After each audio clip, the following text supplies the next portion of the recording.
Drift is the biggest failure in my life. Like I wanted to build something great. I wanted to build something sustainable, like to walk around in your own company and you don't matter anymore, right? You bring new CEO, you bring new management. It hurts the ego, right? And you created this and then you're no longer relevant. I would have a public company right now if it wasn't for like all those carrots that I gave and candy bars and trophies. It's sad to be nobody. Ready to go?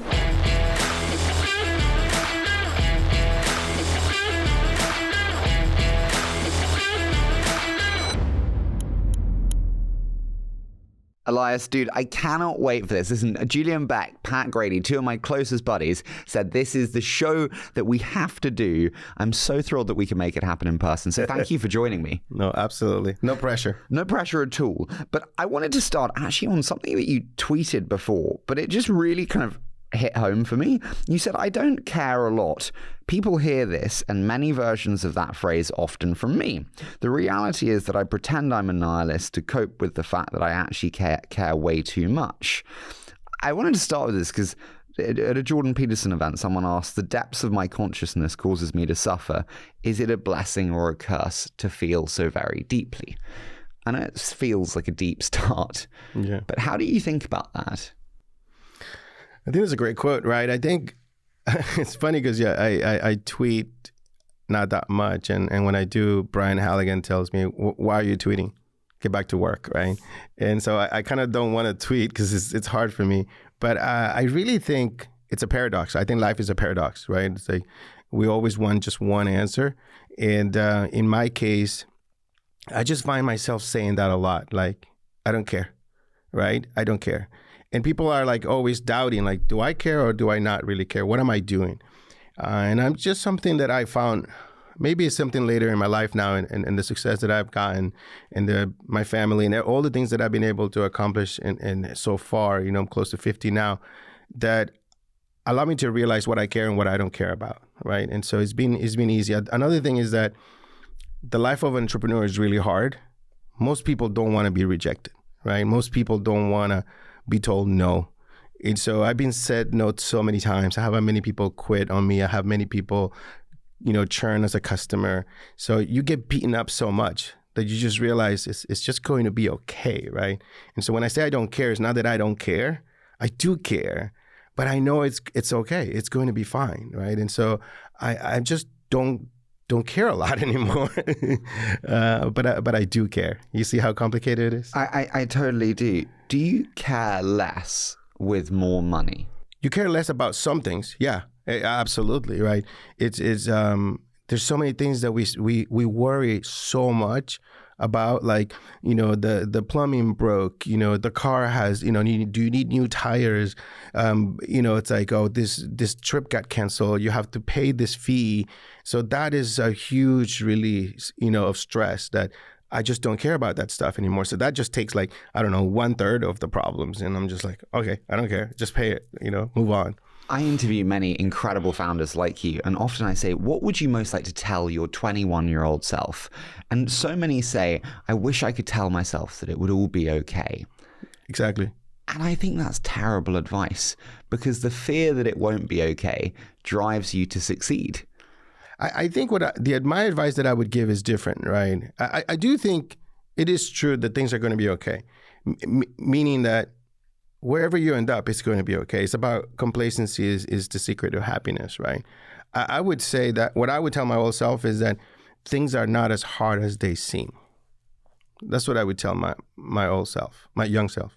What do you mean by that? I think we put ourselves so many roadblocks. We like, I can't start a company, it's too hard, right? And we're like, no, it's actually not that hard. And starting it, finishing and exiting is different. But I think we think everything's too hard. It's like if I tell a random person on the street, you can build an LLM yourself. Everybody's going to say it's too hard. Is it too hard? It's really not that hard. The code fits on a page on the screen. It's really that small. And so it's just, that's the thing. It's like everybody thinks it's so hard, it's so hard, it's so hard. It's not that hard. I guess maybe it's because I grew up in a communist country, you know, with nothing. and no future, no hope, that everything that I've done, I'm like, shit, that wasn't that hard. Like, for example, people on my companies in the past, like we get them gifts, we get them food, we get them like free lunch, and they go and complain, or like, this coffee's not that great. And I'm like, it's free. If you don't like it, go buy your own. They complain. See, the things that people complain in the United States are like not that hard compared when I just came back from Cairo last night. It's tough. You see the slums, you see all these areas. It's hard to live in countries like that. And I'm from Nicaragua. So like, life is not that hard for us in the United States. You know what I mean? Have we lost the grit in the US, in the UK, where we have the WeWorks and we have the nice cultures? Yep. I think that's why immigrants do well in startups, right? I do want to go to that. You mentioned that obviously growing up in Nicaragua. I spoke to Pat, my big bro, before this. And when he gives me advice, I've learned just to take it. He told me I had spent a good amount of time on growing up actually and the move to the US. When and why did you come to the US? I came to the US because the home that we lived in was not even ours. So there was a revolution, people... My mom, we lived in somebody else's home because they left because of the revolution in 79. How old were you? I was 3 during the revolution, right, in 79. And so we lived in this home. And then after the communism, the communist government toppled, then people came back and they wanted their property back. And so I had nowhere to live. I was literally homeless. I was just graduating high school. And luckily, because of my grandmother, she crossed the river, an immigrant into the United States. After being there for so many years, right, she was able to get us a green card, apply. And it was the perfect timing. We lost our home. The green card came in. We had to come to the United States. We had no choice. What was it like coming in for you, having grown up in Nicaragua? I was excited. In Nicaragua, I was like, I could never have a car. I could never have a job. I didn't, there was no hot dogs, no burgers. You come to the United States and you're like, I was so excited because it was the land of the opportunity, right? I was chasing the American dream. So I could not be happier to give everything I had to that, right? Do you think it's still the land of opportunity? Absolutely. It still is. 100%. It is the place where there's just more and more chance for you to accomplish all of your dreams. And for $5 million, even I can buy a green card. I would. Yeah. Honestly, I'm contemplating it. Yeah, it's like, why not? How did you find tech for the first time? I found tech when I lived in LA. I lived in LA with my dad for 2 years. I never spent time with him except for this time, right? It was an emergency. In Nicaragua, there was a forced draft. You had to go to fight the war. Like we had an internal war, civil war. And so my mom called him up and she's like, you have a dad. It's like, I'm going to send you to LA so you don't get taken to fight. And so I was like, I don't want to go to the mountains to fight. And I get to meet my dad. Let's go. And I get to go to the United States. And so I met him. So I spent there about 2 years. And he bought like a stolen computer, like people came and sold him, And so he put it in the garage, and he said, "Go play with it." And so it's like an IBM computer, like in the 80s. And I would be typing my homework in this printer in WordPerfect and using Lotus 1, 2, 3. That was the beginning. I think that planted the seed that I was just attracted to this device and what it was able to do. I just enjoyed it. Do you think entrepreneurs who are brought up in wealthy families are advantaged because they have connections, because there is some forms of nepotism sometimes available? Or do you think actually having nothing shows you how bad it can be and how much you want it? Grit is everywhere, right? It's not distributed only to the people that have nothing. We just get beaten up so much that we develop it in larger quantities. But I think, my kids are going to grow up different, right? They're going to have ability to work with my companies. They're going to have my network. They have my access. They have my money. And sometimes I wrote a post on LinkedIn when I said, quit now, you're a company, big company. It's time. Don't worry about that bonus. Don't worry about that title. Don't worry about that salary. And then my daughter's like, Dad, why are you posting such things? Not everybody has the luxury that you have today. I didn't have the luxury that I have today when I first started, right? I have the right to post that. I'm not making stuff up. And she goes, yeah, the problem is me. I can't say those things because I had all those things from the beginning. I speak to many very successful people. We're jumping around, but I'm loving this. And they all say that one of the biggest challenges is how do you bring your children up when you have a lot of money to be as hungry and as gritty as we had to be. Yeah. I just try to manufacture adversity. That's all I can for them. The good thing is that I had success when they were older because I had my kids so young. So they're only starting to get spoiled now.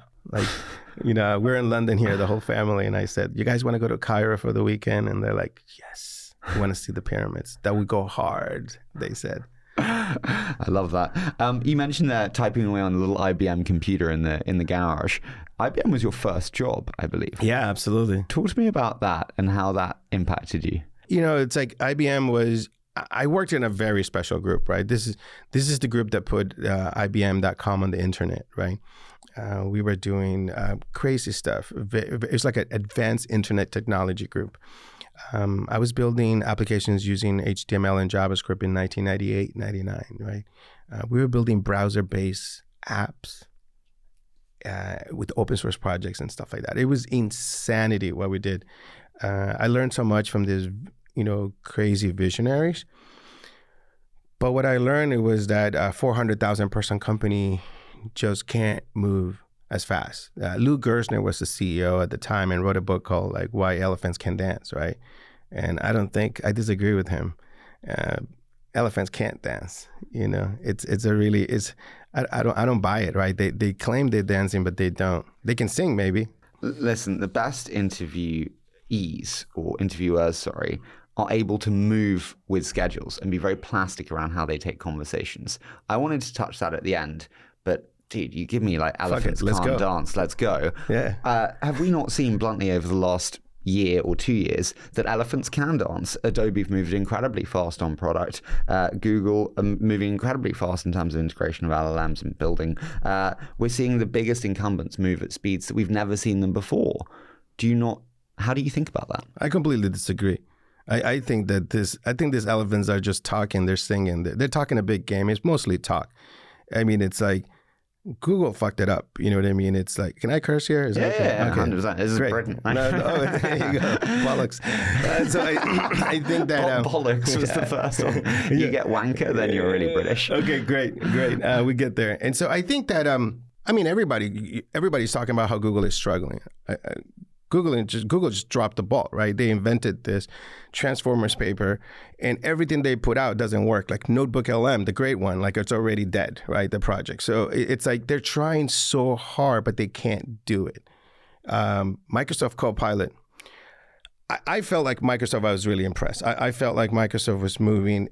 They investing in OpenAI was genius. I mean, Satya is like, as a businessman, like respect, right? Respect. Can I do like a shot here, or something like that, right? Do his video as well. I love to say, like I always wanted to say that in London. So I think that Satya is the man, no doubt. And being that early, dropping all that money on OpenAI was genius. Changed the world, right? I mean that is respect. And they had the advantage to adopt all of this early, but Bing. Search, you have Perplexity, they dropped the ball, right? Copilot, everybody was like, they're just ahead making all the money first because the problem is people they just have so much hard time trusting someone, right? And so they're reaping the benefit of being early, but nobody's using the product, right? It's like, it just doesn't work. It's tough. The king is ChatGPT, right? That's the one that everybody is adopting and using it every day, but that's not the real solution. That's not the future. Copilot, Cursor are distant second, right? But the elephants are not dancing. They're trying to dance. Okay, I mean, I've got... Do you agree or disagree? So I'm just going to take one by one, otherwise I'm not going to have any coherent structure. Google, I completely disagree with you. I think the fundamental thing is access to consumers and distribution. And when you look at all the endpoints they have to consumers, is the product there today? No, 100%.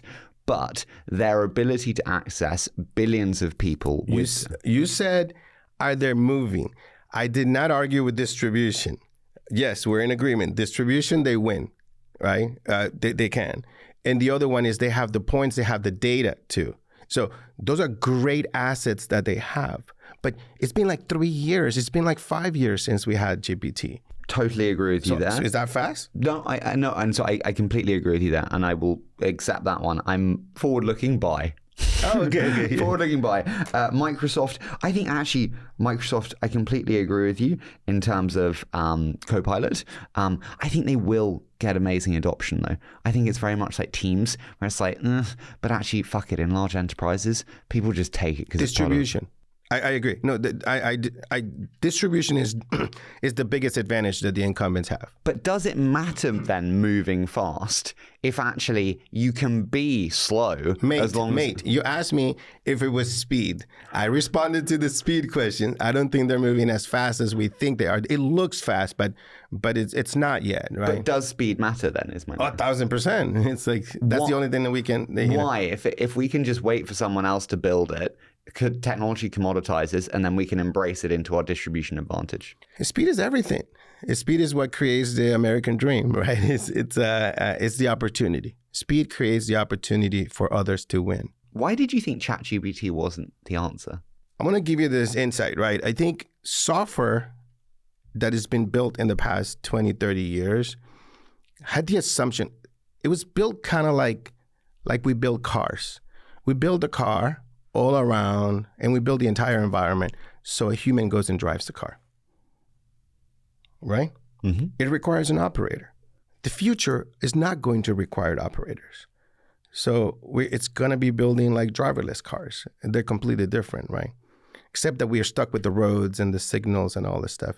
And so imagine when we can completely change transportation, right? What we're thinking is that we need to be building software with the assumption that I don't want to know how to drive the car or do all this effort. I just want to tell it where I want to go and when I want to go and maybe choose the route. If we just start on a little bit of cool... you see that, right? I totally get that. So ChatGPT still assumes that I have to use it. It totally does. I'm the operator. Is it not, I'm asking here, not saying, is it not step function wise, so moving towards that? Oh, absolutely. It's like the levels of autonomous driving. So it has to start here, and we see with operator now, it does more and more of that full workflow process. That's the future that I'm like visualizing, right? How do we get to like truly agentic world, right? Where the LLM is doing the work for me. I just want to start on a little bit of causation there.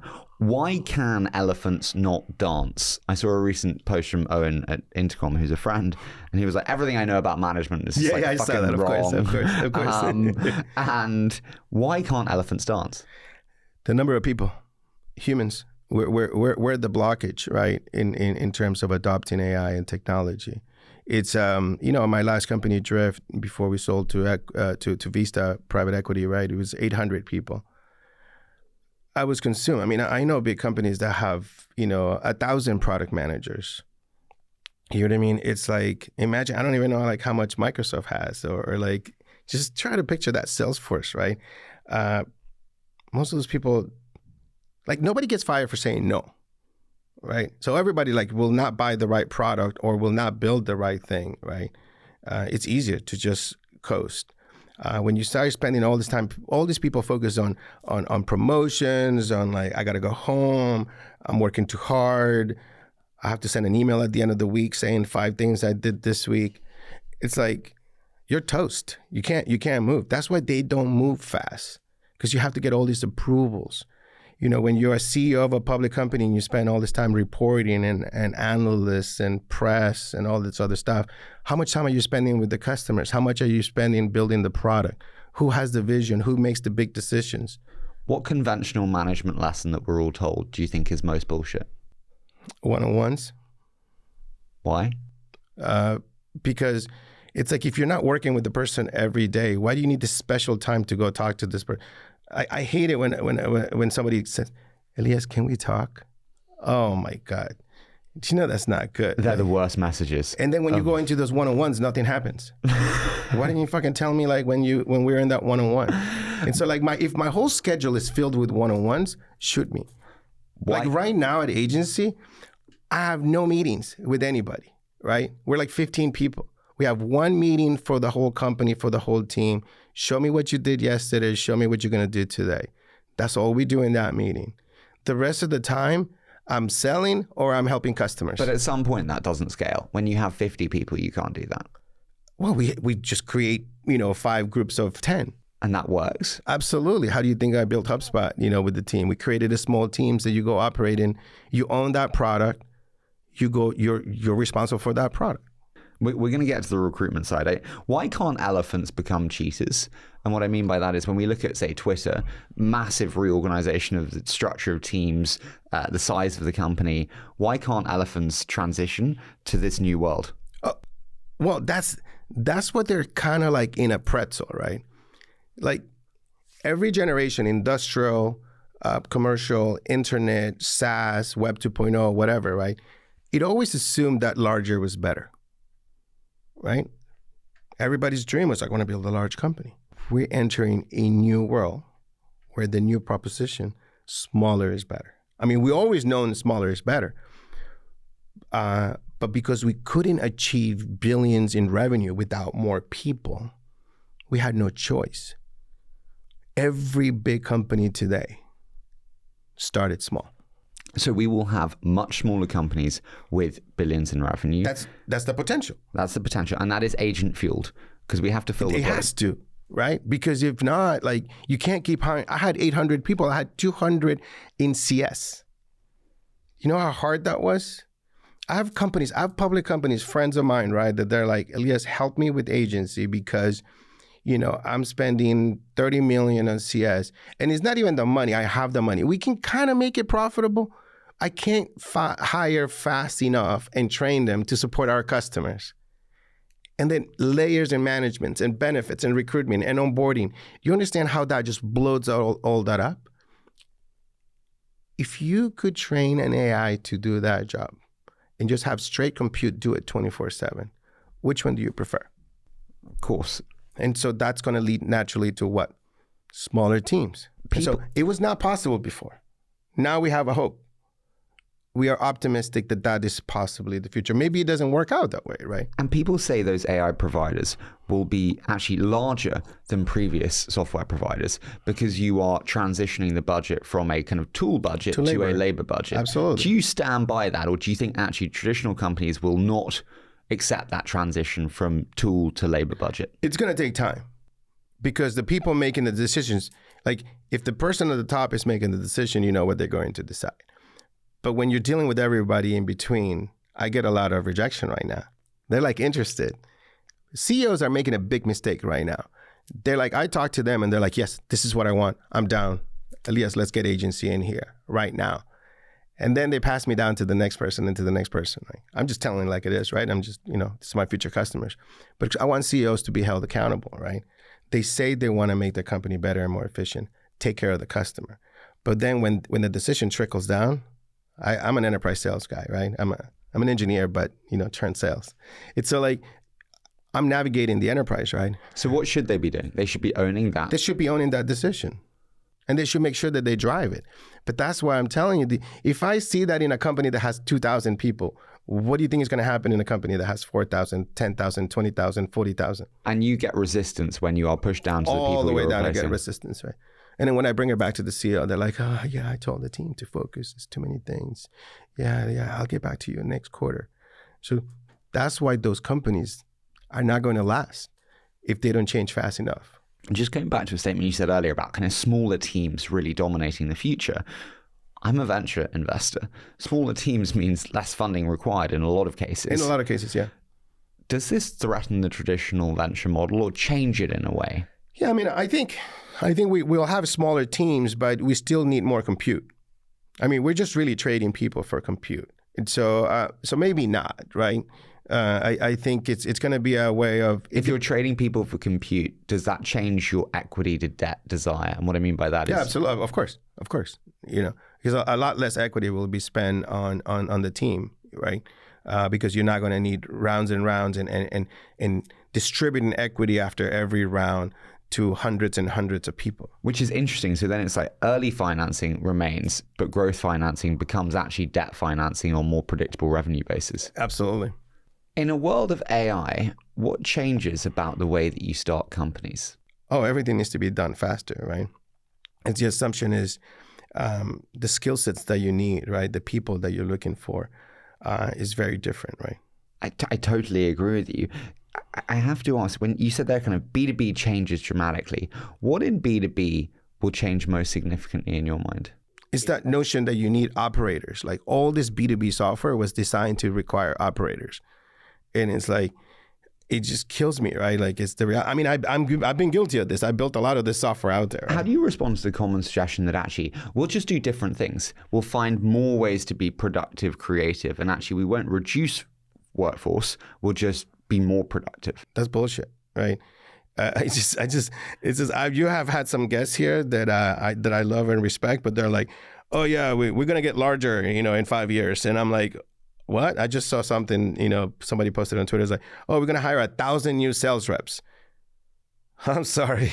It's like if we're building the promise that we're gonna, AI is gonna do the work of humans.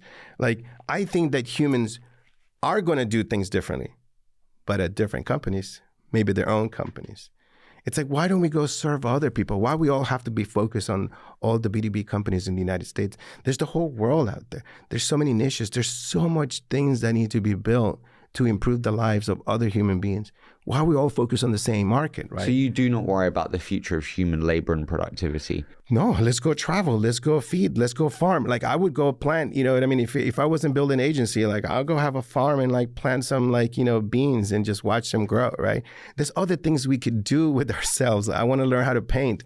I just was at the Grand Egyptian Museum. Like I want to go study that stuff. I want to learn it. I want to have fun.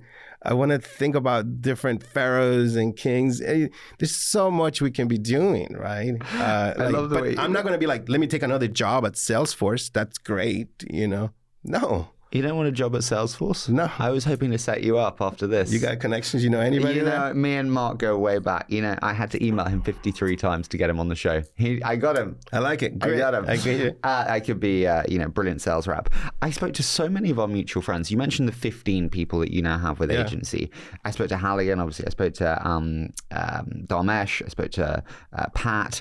They all said that you're literally the best they know when it comes to recruiting, which I thought was really interesting to have that one commonality from all three as your single biggest strength. And so I have to start. You recruited Andrew at Klaviyo, Whitney, who's now HubSpot CTO, Chris O'Donnell at Day Now. What is your hiring criteria? Everybody wants to know the secret, right?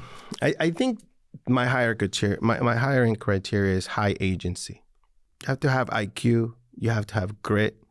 You have to have execution speed. You have to be obsessed. The way that I recruit, I'm a weird engineer. Like, people done all the psychology tests on like my teams that I built, and they're all like, this is the most extroverted engineering team I've ever seen in my life, right? And it's like, they're all so intense. They all talk to the customers. And so I tend to not hire like that many introvert engineers, right? What happens is that the way that I recruit is so intense. I'm so in your face. I need you to make a decision now. I'm going to ask you to go on the most dangerous expedition ever gone. We got to take HubSpot public. We got to build Drift from scratch. We have to create, fastest, blah, blah, blah, this, 200 million in revenue. And so that just scares so many people. I just rub so many people the wrong way during my interview process. What do you think rubs them up the wrong way? The fact that you challenge them? I'm just too intense. I'm too intense. Like people are like, calm down. People go put Glassdoor reviews, right? It's like, I hated an interview with this guy at HubSpot. I hated an interview with this guy at Drift, right? How does your intensity show itself, though? It's like the speed of your questions? It's the speed of my questions. It's the how I probe. Show me, open up your computer. I want to see your Git right now. Show me what you committed. Show me your code. Let's discuss that. Did you really build that? Who was it? So I'm just like, I don't care about my questions. I just go bang, bang, bang, bang. Do you worry that in some cases will not get the best out of the person? For someone who is maybe shy. That's the test. That's the test that I do. If they can handle me and they want to work with me, then that's just what has made the teams work that I attract. Do you think you need to change your management style to get the best out of different people? What I've learned is, we often say this is the culture, and like culture is like this homogenous, unified thing. And actually some people benefit from the carrot, some the stick. And I need to change who I am as a leader to get the best out of them. Good luck. Why? I'm done changing for people, right? I don't care. It's like, you know what? Screw all that. You know what I mean? It's like, look at Drift, we had 800 people. It was like, I hired coaches, watch me, give me feedback. You know, Elias, you should be more carrots here, more this. And that's why I would have a public company right now if it wasn't for like all those carrots that I gave and candy bars and trophies. Unpack that. What do you mean you'd have a public company if you hadn't had the carrots? Like I sold a company to private equity, right? You know, why wouldn't I want to have a public company? I don't know. Maybe I don't want a public company. Do you consider Drift as short of its success? Drift is the biggest failure in my life. What do you mean by that? Like I wanted to build something great. I wanted to build something sustainable, right? Enduring, right? That the customers keep using and getting value out of the product, right?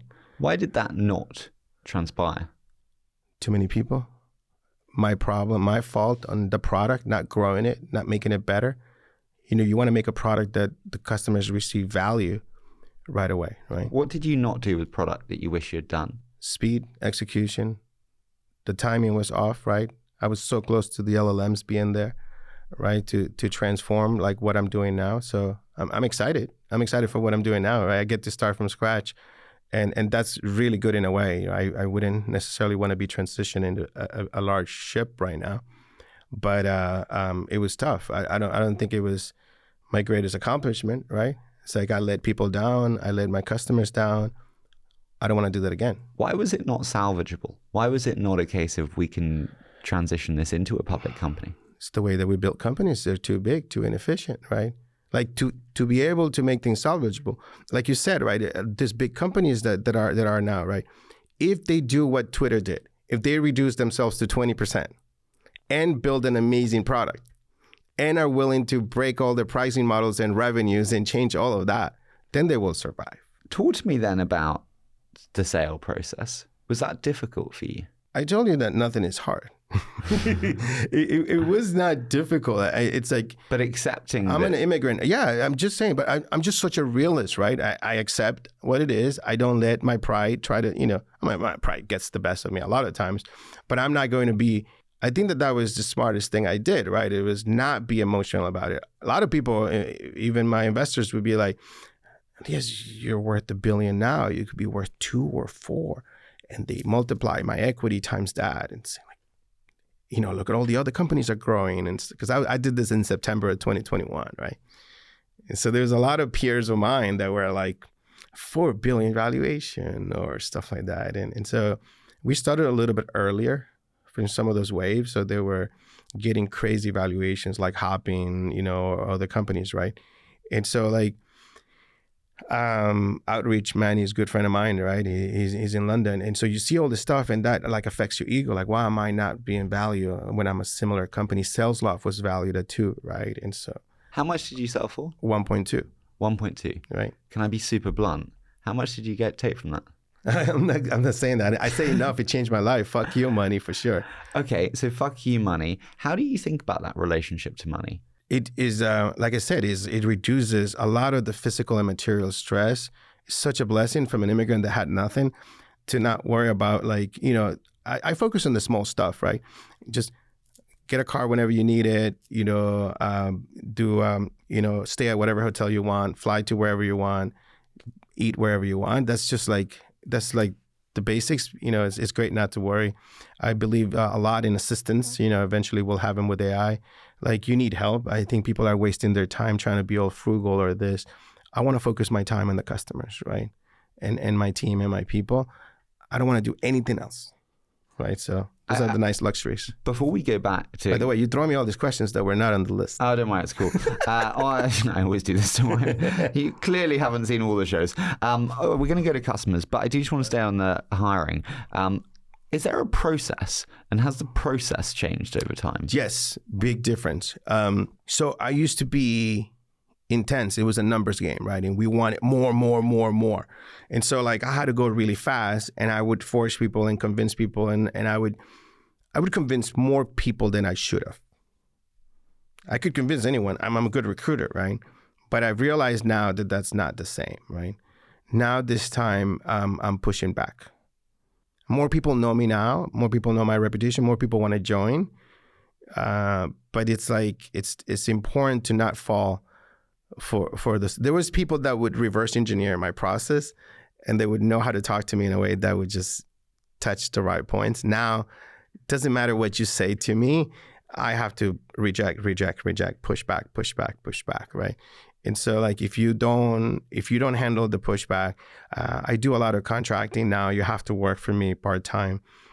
So either you're available or you're not. You need to show me your grit. How much work can you do while you're doing something else? I used to hire fast, fire slowish, right? Now I'm hire slow, fire fast, right? And so people never fire fast enough. Like every time I fire someone, right? Even though I'm a good firer now, right? It's like, I would always like, everybody knew, right? It was so hard, and it just became harder and harder. So think about the large incumbents, how long it takes them to fire people. Exactly, years, right? I mean, in like Germany, it's almost structurally impossible to fire someone. That's what Europe. No, let's not talk about Europe. We're in Europe, but in the United States, even in the United States, it's not like we're in Europe.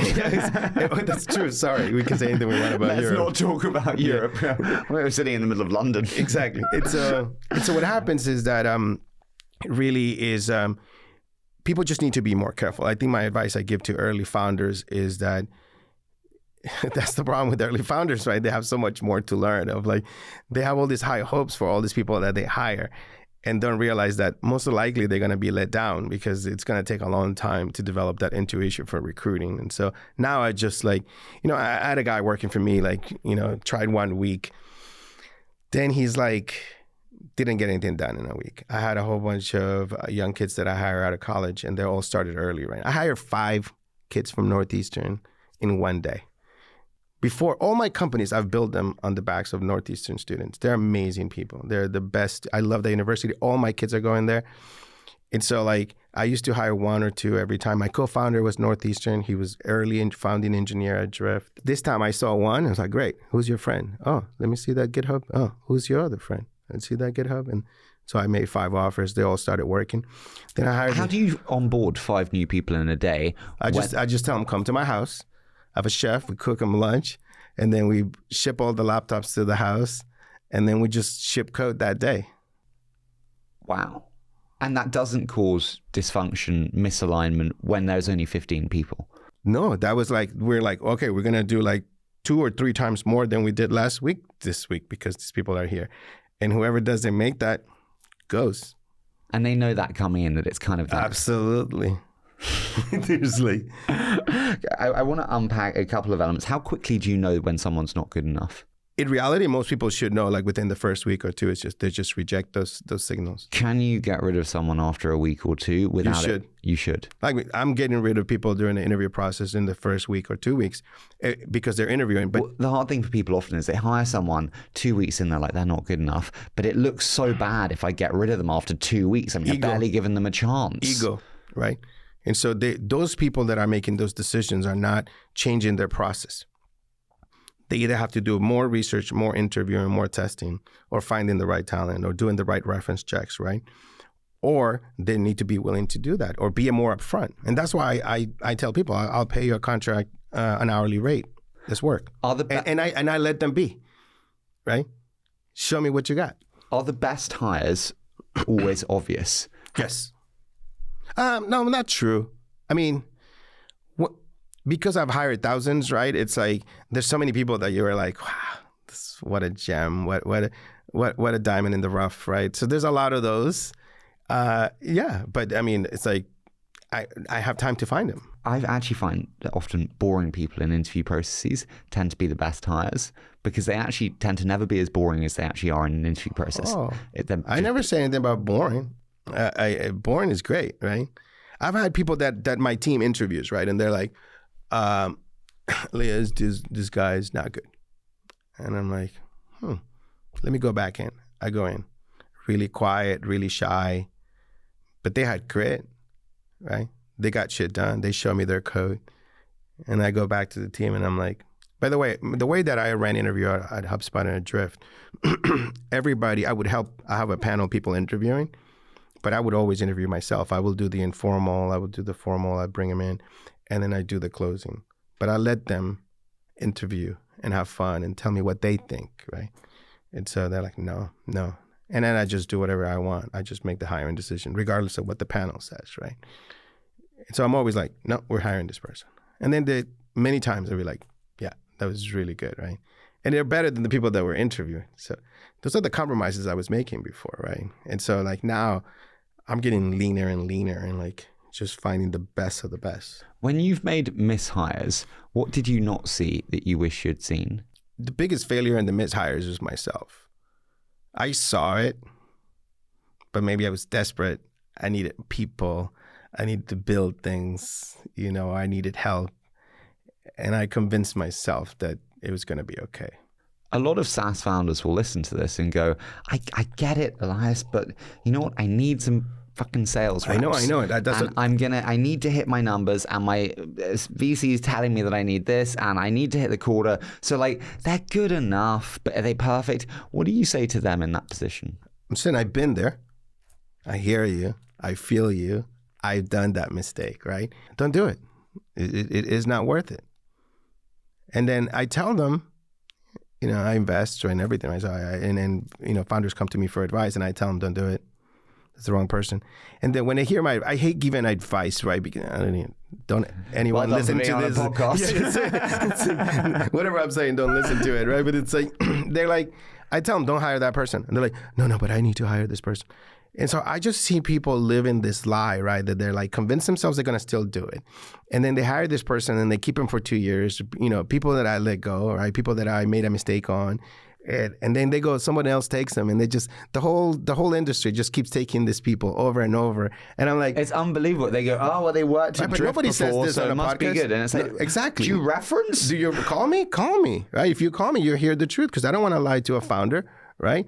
But then people do it. I'm just saying this is how the industry works. But here I'm saying I'm the truth. So one of the things I hate when I look at CVs/LinkedIn's is bounces, I call them, which is like 2 years Drift, 2 years HubSpot, 2 years. It's like at least 2 years is better than like a year. People are hiring people that are bouncing every year. You Americans are incredibly promiscuous when it comes to jobs. But like, do you agree with me in terms of hating that bounce? 1,000%. And anything else that's a real red flag when you're looking at people's tracks? Everything is a red flag. If you stay there for a long time, it's a red flag too. Why? What's your slope in there? Well, I mean, you can see if there's title acceleration. Exactly. That's what I'm saying. But even title acceleration doesn't mean anything. That's why you have to probe deep when you're interviewing. What did you do? I always find great people use data, not great people use stories. Yeah. You said title acceleration doesn't mean much. I saw on your Twitter that you're not a fan of titles and you think titles will be removed. Yeah. Why do you think that, and why are titles not useful? Because we just ego-driven humans, right? We just want to build empires. We just want, everybody's obsessed. I mean, how many young people I've hired, right, that they pull me aside and they said, Elias, can I get a shot at being a VP at your company? Like, early days. I'm like, you just graduated college. Back off. You know what I mean? So the thing about it is like, we're just obsessed with all that stuff, right? And so I'm looking for people that don't really care about that, right? We have to change the way we reward the team, right? Whether it's going to be profit sharing, revenue sharing, right? Whether it's going to be more equity, just higher salaries, right? These are things that I'm thinking about constantly, right? If I'm going to have 100 people, $1 billion in revenue, right? How am I going to compensate them? How am I going to retain them or not? They can't handle the first, maybe they burn out after 2 years, then take a break. Here, take your equity. It's going to be worth billions, millions, or right, maybe billions. And so we go and we say, and then go start something else, right? I'm a founder today, starting a company in this age, and I'm listening to you. What can I do to change the reward/incentive structures of companies to make it better for my teams? Well, first of all, it's like all the companies I've been at and I participated, maybe I was naive, but I was never calculating how much money I was going to get. I was doing it for the love of the game, right? I mean, to me, just being in that world and creating, compared to my IBM days, right? And being frustrated for not being able to do anything and people just leaving at 5 o'clock and not caring. Oh, I'm an SDSM, I'm a distinguished engineer, and I get to go home and do some pottery. kill me, right? It's like I wanted to be in this, right? And so creating, building impact, talking to my customers, busy all day, working for them, having experiences with my team. And so like, if you don't want to be in that, don't do it. If you're in it for the money, forget about it, right? And so, let's join the party and come and create value. And then the rest will take care of itself. How do you think about that distribution of profits effectively? As you said there, you've got the equity, you also have profit distribution, you can do dividends. What do you think that is most effectively? Let's get to profitability, right? Let's see how we build this company, right? Do we build it? Let's see what Pat supports, right? What Sequoia wants. Is your mindset towards profitability in the journey different from where it was in previous companies? Yes. It was something that we were taught not to worry about it, right? In the past. It's like it's ZERP, right? It's like profitability was never a discussion. I mean, Pat gave me a class on free cash flow at one point in time, because there were some big players in the Sequoia portfolio doing things like that. But now I think about a lot more, right? I'm thinking more about enduring company more than anything else, right? Whatever that takes, right? If I can make this profitable for 100 people and then I can make something last longer, I'm more driven about legacy now than I am about money. How do you think about, though, a focus on profit today reducing the growth potential of tomorrow? Like, you will make trade-offs in resource allocation to hit profitability earlier that will hamper your growth. Like David Cancel says to me all the time, it's always both. It's a paradox, right? It's like... He told me. Yeah. I had to ask you both. Yeah. So what does this mean? The problem is that, so I was a sidekick and we would be always like, and he's like, just build me another CRM or build me another marketing automation platform at Drift. And I'd be like, which one do you want? Do you want a CRM or do you want a map? Do you want a chatbot or do you want this? I would always like make him choose. And he would always be like, I want both. I go, do you want a quick product or you want a great product? Engineers always want to we go back into, it's the co-founder. And it's like, do you want this or do you want that? And his answer was always both. And it took me a long time to learn that, right?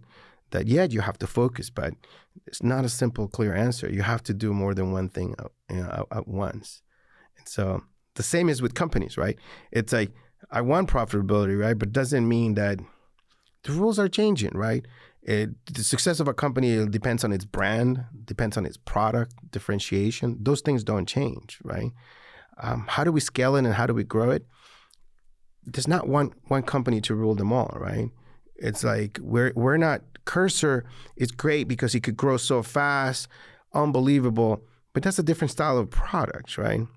It's something, but you can gain it easily and you can lose it easily. One thing that I'm worried about actually is funding cycles for traditional enterprise companies. And what I mean by that is we I am a little bit younger than you, but I still grew up in the similar kind of SaaS days, so to speak, of like triple, double. And the expectations revenue-wise on founders were kind of those. Now we have several companies, as we've seen, go to 50, 100 million in revenue in a year, 2 years. And the revenue expectations have now changed so much. I worry that there is a generation of SaaS companies that will not get funding because they don't meet the McCaws, the Midjourneys, the you name it. It's really bad, right? Because there was a moment in time where we were worried about profitability, past ZERP, right? Where we're like, now we're going to build better companies. And now we have Cursor, and now everybody's like, I want the same. And so luckily, I'm not falling into that peer pressure, right? What I really care is how do I gain the distribution of lifetime customers, right? How do I get that? Like, remember, I'm B2B. Like, let's not confuse like consumer. Let's not consumer tech or personal data or shopping or e-commerce. Just different spaces. I'm a B2B SaaS guy, right?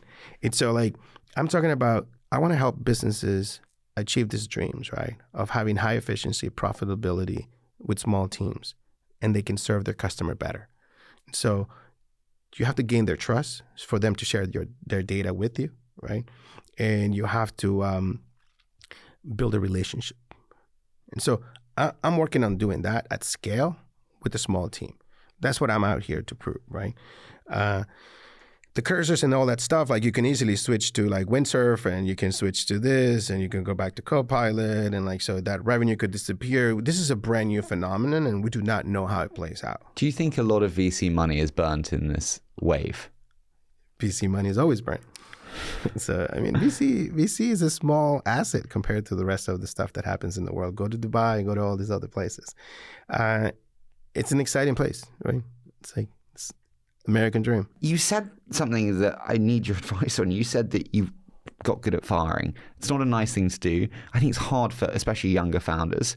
What would be your biggest advice to me on bluntly how to get good at letting people go? I've learned to not make big promises that I cannot fulfill, right? You know, people don't realize when I'm speaking how accurate I am because I've had so many conversations before. So I'm not promising shit to anyone, right? I'm like, I don't know. All I promise you is like a lot of work and me yelling, you know, that's it. I promise you that. Do you enjoy fundraising? Hiring and firing, sadly, is a crucial part of being a CEO. Do you enjoy fundraising? Not really, right? I mean, I think I like deals, right? I like, you know, whether it's I'm hiring someone, close the deal, whether I'm hiring a customer, you know, like closing the deal, whether it's fundraising, yeah, closing the deal, right? Whether it's, I love that. I love that excitement. You know, when we were selling to private equity, right? We had some bankers that the board asked me to hire, but I didn't really need them. But no, I mean, I was like, I like this job. This would be great. Like just every month, just like having 2 or 3 deals on flight. So I like doing deals, but in reality, I'm a relationship guy, right? And so I care more about what happens after. I care more about the relationship I have with the VC after. Like I love Pat, I love, you know, Izar from CRV, Fialco, Larry Bond from General Catalyst. Those are my Jewish uncles, and like, you know what I mean. I like people. I like being with people. I love Fialco. Is selling a company what we are told it is? There's pros and cons. It was like I said, it's sad to be nobody, right? To walk around in your own company and you don't matter anymore, right? You bring new CEO, you bring new management. It hurts the ego, right? And you created this and then you're no longer relevant, or that you couldn't take it further. And so it was a great experience for me to be the post-drift days. I spent like 7-10 months, you know, traveling and trying to find myself. It was a tough journey. There's people that done some nice graph of what happens in the depression and the sadness, and you're nobody, you have no job, you have no meetings. But it was great. I needed that break. Do you think you still have an ego? Of course. Everybody has an ego. Is it dangerous? Ego is dangerous, but ego drives us too. It's kind of like the care, don't care, you know? I totally do. I spoke to Julian before, and he told me that you were an advocate for having children as soon as possible. I wanted to touch on this. Yeah. Why do you think that's this is a big pivot? It's a big right? pivot, but I bluntly, yeah, ego can drive. I got enough friends. Let's not make any friends here. Let's go. Why do you think it's so important to have kids early? I think, look, when I was growing up, everybody was like, we have too many humans in the planet. Right? Yeah, I remember this. Global population will be 32 billion. Oh my God. And now the problem is the reverse. We don't have children. Like, societies are going to collapse. I mean, that's what we think, right? Unless I've been misinformed. And so I just think that, you know, we have Brian Johnson trying to like stretch, you know, longevity and things like that. But I don't think we're far away from figuring that out. I think we're farther away to figure out how we can have healthy babies at a later age. So I think that the best time to have children is when we're younger, unless we have unlimited resources, right? But even then, your health, your ability, we have improved the possibility of having children with IVF and those things, but I've heard that the journey on that is really hard. It's really difficult, really long, right? And so I would say that I was very fortunate. I met my wife when I was 17. We had our first child I was 27. I have 3 kids. They're like 18, 19, and 21. They're wonderful. We just went to Cairo together. We're like hanging. They're it's my squad, right? They're my team. And so what happens is that they're like, can we go to Amsterdam now, you know, this week? And I'm like, no, I got to work. And so you guys can go have fun. And so I think that I'm so blessed, right? Because most people think it's one or the other, but in reality, you can do both. It's not going to be pretty. It's going to be ugly. But while everybody was... How can you do both? I mean, honestly, I did it. I mean, my wife is incredible. She was at home. We had these kids, but I would work all day at IBM and I would go home and it was like dinner time, bathing, and like put them to bed and doing the dishes. Just exhausting, no sleep, commute, no money, no help at home. We were far away from our family. It was horrible. But I think entrepreneurs are like athletes. This sounds awful and arrogant, and so I might have to edit this out. But like, I have a very honed life. It's incredibly selfish. Yes. Everything that I do is so that I can perform better and be the best that I can be in different respects. When you have the kids and the wife, suddenly you are no longer the most important thing. And that sleep schedule goes to shit. And your ability to inspire in that meeting is completely off. Your ability in fundraising meeting, you're not performing at peak. But I guess it's just it's just we have different definitions of peak. Because I was able to do all that. I raised hundreds of millions of dollars going through all that stuff, right? You have 3 kids at home that they just don't take a break, they don't take naps, and you're just like, I am exhausted. It's Sunday afternoon. Can I take a nap? You know what I mean? And so it's like, you can't, right? So it's like, it was horrible. And everybody would be talking to me in my younger days and be like, what you do this weekend? And I hated that question, in IBM, right? And then, because they were like, I went to Egypt for the weekend, right? And I'd be like, what'd you do? Like, I spent all day on dealing with outages at, from the company, from the startup. And then, my wife would be like, Saturday, like, let's go out, let's get out of the house. And I'd be like, okay, I'll be done coding this feature that I'm finally without interruptions by noon. And then we'll take the kids off. And it'd be 3 p.m. and I would still be coding, right? And I would go to the beach and I would carry my laptop and David would be like, buy me like a modem or something. It's like, I need to respond. And if there's an outage, who else was going to do it but me? So my life sucked, right? I never traveled. I never did anything but work and the kids and the family, right? I traded it off. Now I get to go wherever I want, right? But unfortunately that I was able to build a company, be successful, and have my children. I'm more than blessed. I'm more than grateful. I can die happy today, right? Other people, other friends, they either were successful or they had family and now they want to go and start their next journey in their lives, right? So I was able to do both. But regardless, when you have everything, when you have money, when you have all these things, if you get to a later age and you don't have kids, not that everybody should, and I'm sure people are going to judge me, like, what if I don't want to have kids? Respect me. I'm fine. But the reality is I see, like, we want something more than just material things, and having a family is a great thing. Totally agree with you. I've just become an uncle for the first time, and it's I've seen your pictures. You're getting soft. You're getting soft. I do. I love this. A beautiful little girl. My question to you is: your wife is the first woman that you met in America, I think. Yeah, like when you were 19. Okay. 17. After so many years of amazing marriage, what would be your biggest piece of advice to someone listening on how to sustain an amazing marriage? She's always right. it's like I can't get my wife to apologize anything, no matter how right. I think I'm right at work all the time, but not at home. And so, I don't know. It's just the first thing that came to my mind. We always joke about that. But it's really about that selfishness, right? Is that you have to realize that it's not about you, or it's about just... I think social media has ruined us of thinking most of what you see on social media is fake. What if it is about you? And I don't mean that badly, but you mentioned Cairo, you mentioned Amsterdam, you mentioned the nice things that they have. Well, now I'm being more selfish now. That's all enabled by you. Yeah, it is all about you. It is, but like, like we were supposed to go to Cairo. I have a friend and he invited me, and then my friend wasn't responding. So I said to the kids, let's go to Amsterdam instead. And my kids were like, we want to go to Egypt. Okay, let's make it happen, right? And so, I don't know. I think you have to balance the selfishness, right? Yes, we are selfish beings, but I'm telling you is that you get a lot more pleasure when others are around you, right? And so, it has to be a little bit less about us. So that's marriage. On the father's side, when you think back over the 21 years of fatherhood, anything that you know now that you wish you'd known when you became a father 21 years ago, when you were 27? I guess what I saw their parents or whatever in the past, like, for example, my kids are like, the 5 love languages. My kids' love languages is touch, right? All 3 of them. And my daughter says, from you, Dad, I want words of affirmation. So I've learned to be more like overcome that, like, oh, I don't want to be this, that. We had these images. And so on one side, you learn to be more loving and caring. And the other side, I wish I would have been tougher with them. And so like right now, I try to be tough too, right? And it's like, because nothing compares to how I grew up. I mean, I was like beating the shit out of me, like by my mom. Like I can go into specifics. And I love all that. I love my mother because of what she did at the time with what she knew, but she made me tougher, right? And so I think that we are too soft.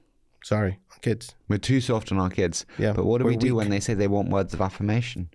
You can give them words of affirmation and be tough at the same time. Back to the paradox, right? I mean, words of affirmation doesn't mean that you can't be tough when you're like, I got to manufacture adversity. You got to be tough, man. You can't be weak. You can't be soft. Has there ever been a time when you felt like you were letting them down as a father?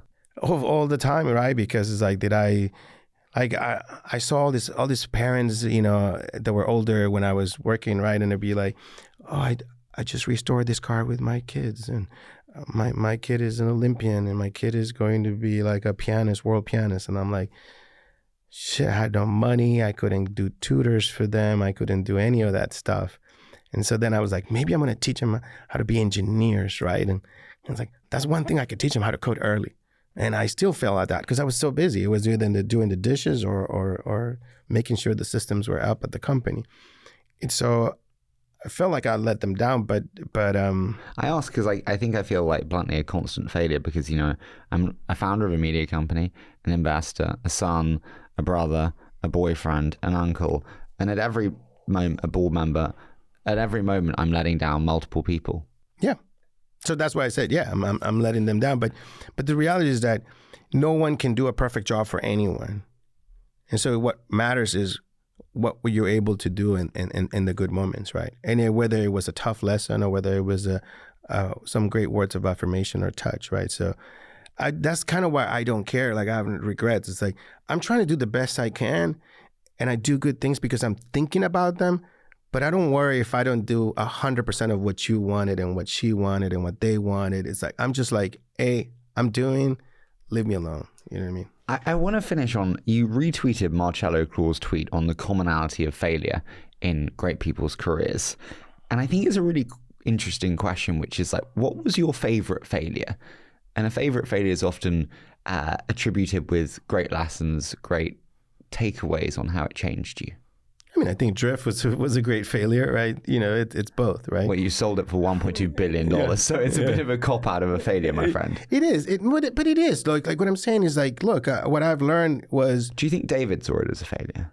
Yes. I mean, I think you know, just look at HubSpot, right? HubSpot is my thing there, right? It's like, look, it's a $30 billion company. Brian and Dharmesh get to still be involved. From an ego perspective, that's like, it's nice. It's better than Drift, right? And so I think that's what I wanted to build. But I made mistakes along the way that didn't create the foundation solid enough to grow that. Klaviyo, you know, I'm a first investor, good friends with Andrew, right? You're the first investor in Klaviyo? I convinced him to take VC money. Whoa. And so... how much did you put in?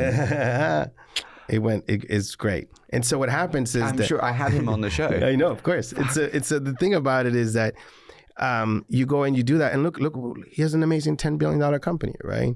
And it's a fantastic, you know, free cash flow. I still think it's super underappreciated. 1,000%. So that's why I'm not selling my stock. But here's the thing, right? Is like those are role models for me. But this time I want to do it my way, right?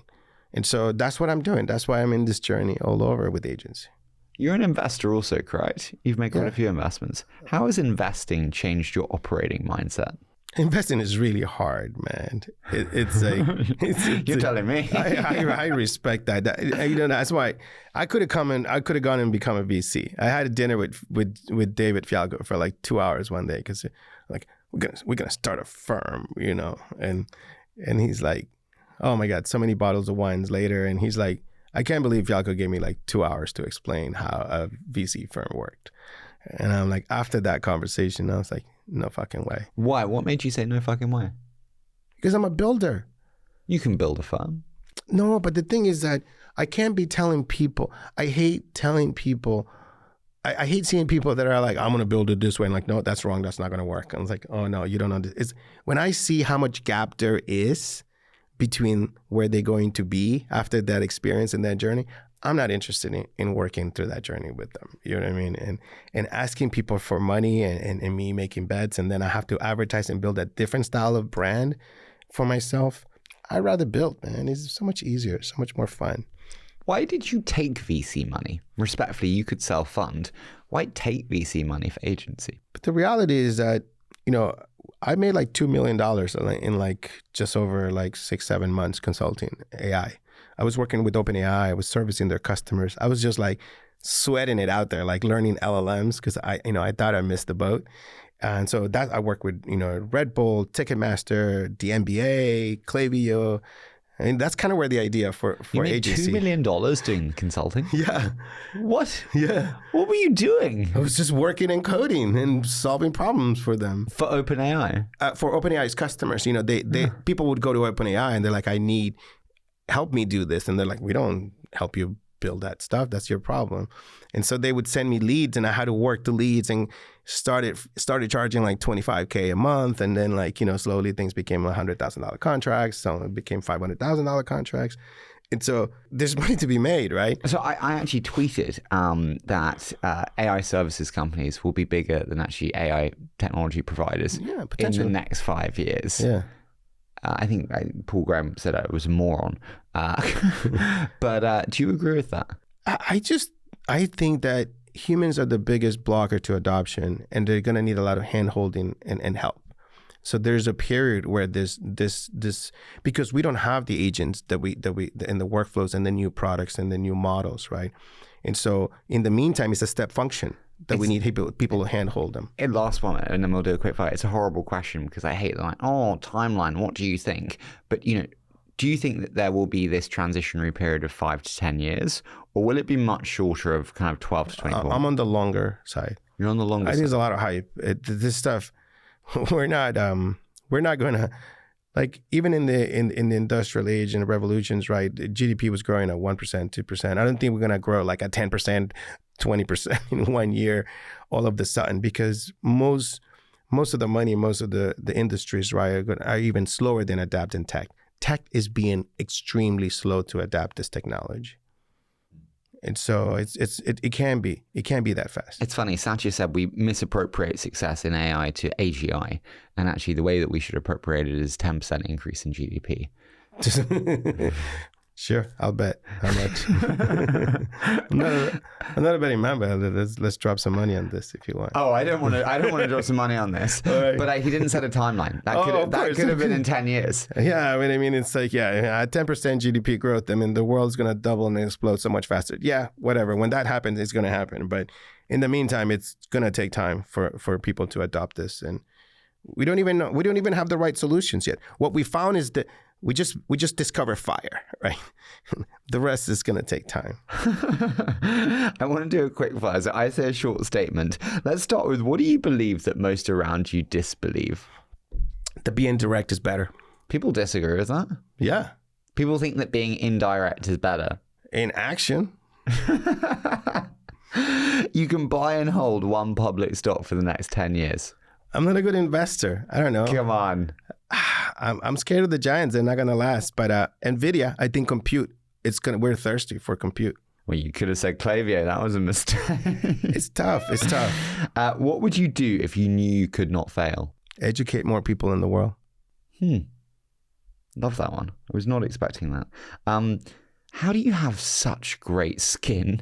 Julian Beck asked this one. He was like, asking about his facial routine. Am I blushing? You do look very young. I think it's that. Thank you. I think that it's the Latino genes. I thank the genes. I'm grateful for them. Oh, your Botox doctor told me. No Botox, no nothing here. I don't even wash my face. What have you changed your mind on in the last 12 months? I didn't think I was going to start a VC-backed company. I don't know. I didn't know what was the right idea. I didn't know that. So I changed my mind. This is the best thing I could ever be doing. What about the way that your mother brought you up? Have you decided to do differently with your children? I'm letting them do whatever they want, right? And so I'm freeing them from my pressure of like to be me. They're kind of being me in a way. It's back to selling and relationships. I'm letting them be. If they don't want to go to school, they don't want to do their homework, I don't care. It's their problem. I'm happy. I'm successful. I'm rich. It's up to them, right? Does money make you happy? No, but it definitely makes things easier. What concerns you most in the world today? Extremism, ignorance. I just think that people can't have a conversation. It's sad. What's your biggest short in the public markets? Salesforce. I've asked a couple of people that question and everyone said that. And I'm just looking at it really? going, oh, fuck, Benioff's going to fucking kill me. I guess I haven't listened enough. But yeah. Anyway, Mark, do you want to come back on the show? Final one for you. When you look at the next 10 years and being excited, I'd like to end on a note of like optimism. Yeah, my mother's got MS. I'm excited for the drug discoveries that will come through AI and through, you know, what we have ahead of us. What are you most excited for? Look, I just came back from Cairo. And I got to learn about the Egyptian civilization. It's mind-boggling, and I don't think we studied it enough. But the love for art, the love for culture, for craftsmanship, it was so mind-boggling and so inspiring for me. You know, we think that with the evolution, with new generations, we think we are better, but I think we're going worse. You can see in different dynasties and different generations how the craftsmanship in the Hellenistic era was actually worse than prior to that. And you can see that in the way that we build, right? And the way we treat our customers, you know, with billion-dollar companies. So I'm hoping, I'm optimistic that we can get back to that and that we can build better products, better customer relationships, better businesses, more art, more culture, more time with our families. Like, I'm optimistic that could happen. Elias, listen, my favorite thing about this is being able to have just great conversations that are completely unstructured and learn from amazing people. This has been fantastic. So thank you so much for joining me today. It's been my pleasure.